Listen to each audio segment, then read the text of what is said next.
Dear viewers, welcome to this vlog where I would ramble on about things that caught my attention through this digital window upon which you have the privilege to close anytime you wish.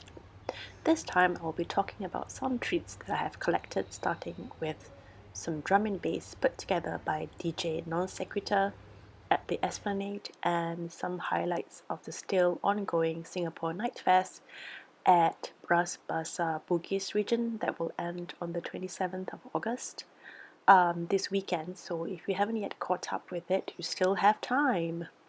Hi guys, I'm not at the Durian. By Durian I mean Esplanade. I'm here to go watch a performance by some DJs who will be playing some drum and bass.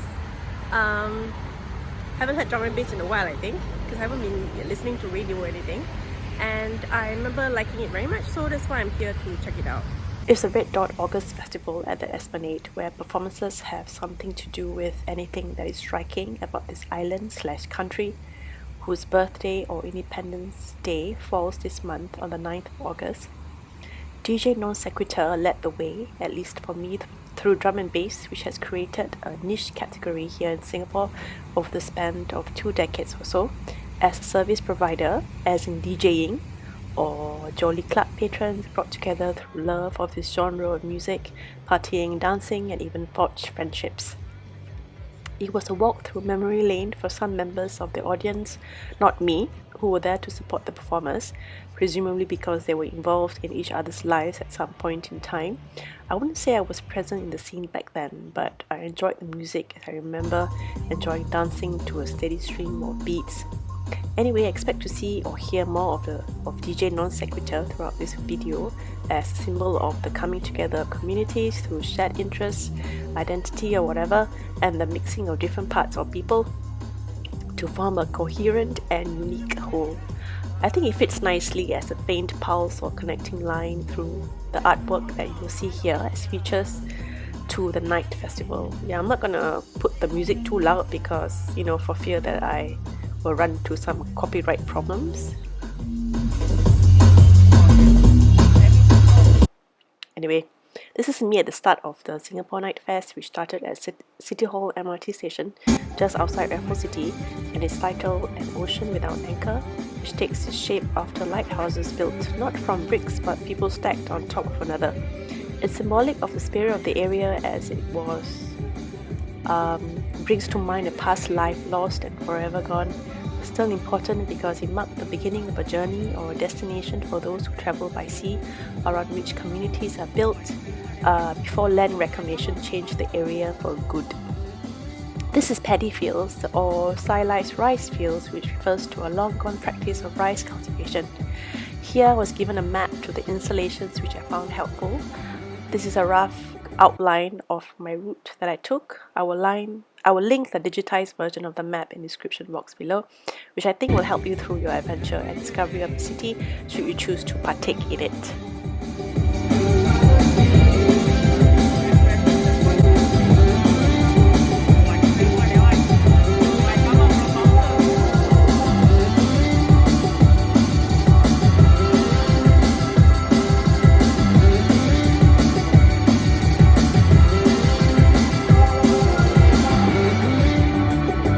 Along the way to the Armenian church for the next installation, I will be greeted by projections onto buildings such as this one over a busy intersection in front of the Stamford Court. This is titled Glitches of View and features old or newly taken footage. It's like standing at the crossroads over which time runs and the old and the new compete for every inch of space. Sometimes stories are projected onto key buildings such as this one. With that said, if you are like me and you don't relish a walk through nostalgia for the sake of it because there is no joy to be derived from such an endeavour, at least at surface level, and maybe even wonder why you have to know how things were like before because we're never going to go back there unless something drastic happens like climate change and so on, to which I'll say true. But then again, not all things must go through irrevocable change or be subjected to permanent effacing, such as and especially intangible aspects like certain spirit or specific laudable characteristics inherent in communities of that time.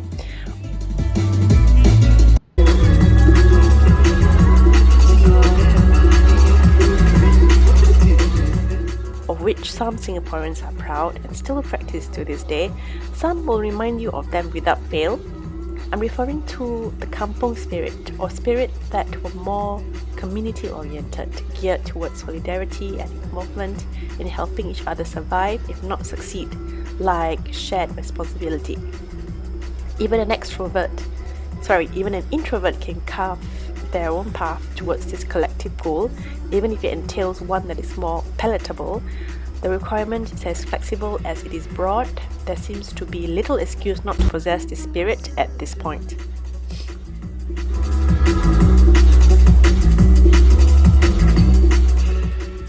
The place is gone, but the spirit need not be. Even things most valued may fade away if we stop paying attention to it or make no attempts to sustain it. I think this principle underlines the artwork featured in the festival in the month of our nation's birthday. However, the old and the new are juxtaposed. Even if a memory is revitalized only through transformation, or that an idea is presented by a modern mode of interpretation that did not exist at the same time it did, or that certain things were unrealistically amplified just so it can be noticeable, amongst other things. Here we have an ode to our national and shared identity in the form of a national flower, which is the orchid. I hope you all know that.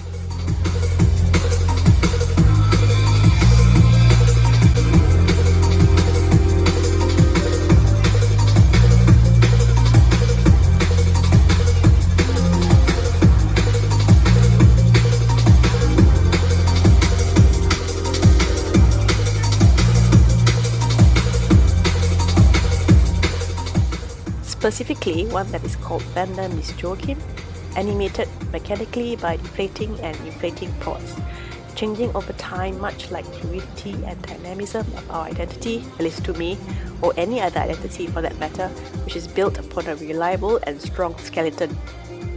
The artwork around the cityscape for the festival is a palimpsest, often bearing an outline that is also a foundation or a building block.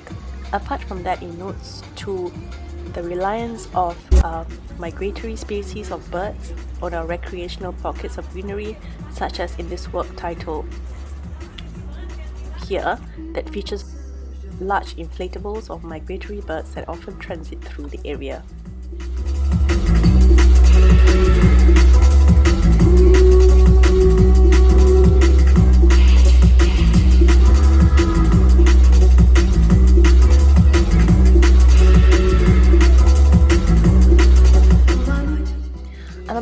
A tunnel, the entrance of which is lined with a blanket of an immense canvas bearing drawings of natural things found in the area, such as flowers, trees, or anything else that adds identity to the area. It's so large that it engulfs the small space, bringing a sense of imposition or an overload against a shadow of winding staircase of hard stone and an increasingly dispassionate, lifeless but modern landscape of the exterior, if it makes any sense.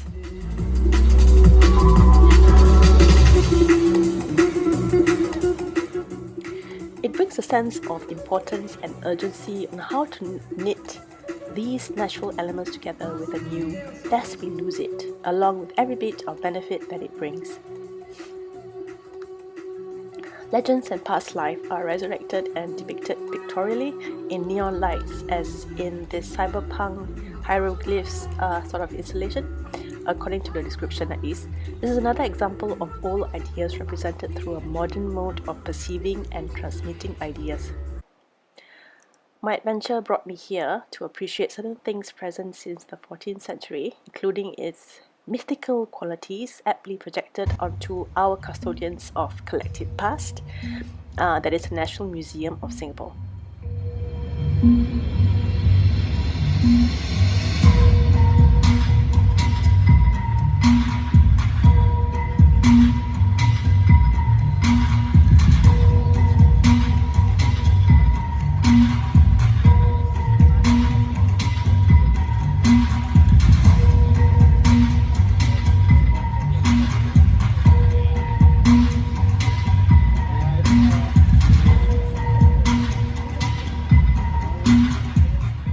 Again, I return to the question of why we have to know these things. Nostalgia for its own sake does nothing for us. I like to see it as stock taking. To see a change, we must look back to what it was before, if only to comprehend the extent for our individual purposes, which include preservation or learning strategies like a before and after weight loss program or keeping a business going. We take pictures and we think about what works and what to do to keep it going and what to change and so on. It doesn't always have to be complicated.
There's always a time to appreciate beauty, and sometimes this means looking to the past for what is old.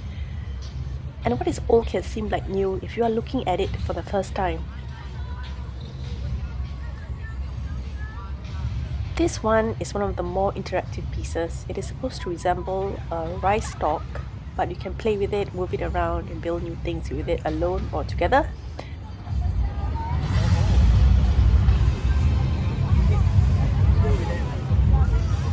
I missed a few stops along the way because I'm not so great with maps. Notably, Palimpsest is titled Palimpsest at the School of Law, and some others that I've circled here on the map. I'll return on Saturday after a program at the National Gallery. I'll also pay a visit to the National Museum of Singapore for yet another exhibition relating to the Night Fest. It looks pretty cool, so I'm not going to miss it. I had a wonderful time. I don't know how anyone can ever be bored here in this island/country. If you like art like I do and walking adventures through discovery,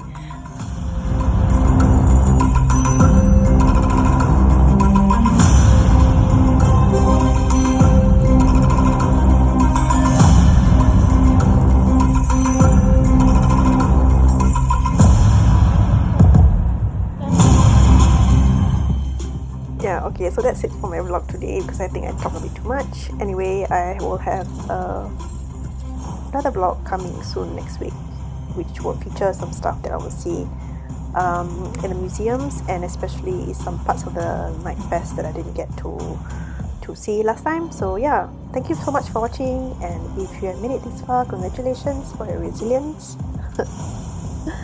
Yeah, I love you all loads. Goodbye.